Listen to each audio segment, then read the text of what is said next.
అవకాశాలు లేక సుమన్ శెట్టి షాప్ పెట్టుకున్నాడు, వ్యాపారం స్టార్ట్ చేశాడు అనే వార్తలు వచ్చాయి. అదే సార్, అది ఎవడన్నాడండి అసలు? అది నేను వినపడ్డాను. యాక్చువల్లీ నాకు ఫ్రెండ్స్ ఫోన్ చేసి, ఏరా వైజాగ్ వెళ్ళిపోయావంట, వైజాగ్ ఎప్పుడు వచ్చేసావు, మా ఫ్రెండ్స్ అందరూ ఫోన్ చేస్తున్నారు. అసలు అది చూసాడా, నేను వైజాగ్ వెళ్ళిపోవడం వాడు చూసాడా, లేకపోతే అడిగి చెప్పి వెళ్ళానా నేను వైజాగ్? అది ఎలా రాస్తాడు అసలు? నేను చాలా విన్నాను, నేను చాలా హర్ట్ అయ్యాను. ఇదే మా అమ్మా నాన్న చూసి ఎంత బాధపడతారని.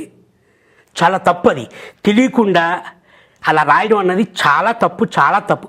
చాలా హింసించినారు, చాలా డిగ్రేడ్ చేసి మాట్లాడుతున్నారు. నన్నని కాదు, చాలా వరకు చాలామంది ఉన్నారు సార్. అసలు ఎందుకు రాస్తారండి? అంటే మా పేర్లు చెప్పి, మా ఆర్టిస్టులు బతుకు, మా సెలబ్రిటీ పేర్లు చెప్పుకొని బతుకుతారా వాళ్ళు? అంత మించి వాళ్ళకి ఏమీ రాదా? తప్పు కదా సార్ అది. బాగా ఉన్నవాడిని బాగా లేడు, వీడు రోడ్డు మీద పడిపోయాడు, వీడు హాస్పిటల్లో ఉన్నాడు అని చెప్తే వాళ్ళకి ఏమొస్తుంది సార్? అంటే ఓహో, సెలబ్రిటీ వాళ్ళతోనే ఆడుకుంటారా వీళ్ళు, వీళ్ళకి ఇంత మించి బతకడం రాదా? అన్నమే కదా సార్ తింటున్నారు వాళ్ళు. అలా రాస్తారా వాళ్ళు? మా పేరు చెప్తున్నాం కదా సార్, సింపుల్గా చెప్తున్నాను, మా పేరు చెప్పి బతుకుతున్నారు. దీని బదులు అడుక్కోమన్నాను సార్, డబ్బులు వస్తాయి. ఇదైతే ఇంకొంచెం వీల్స్ రావాలి, రేటింగ్ రావాలి, అప్పుడు డబ్బులు వస్తాయి. దీని బదులు అడుక్కోమనండి, వెళ్ళి రోడ్డు మీద నిలబడితే రమ్మనండి, నాకు డబ్బులు లేవో అని అనమనని నేనే ఇస్తాను, ఒక 5,000 10,000 రమ్మనండి నా దగ్గరికి.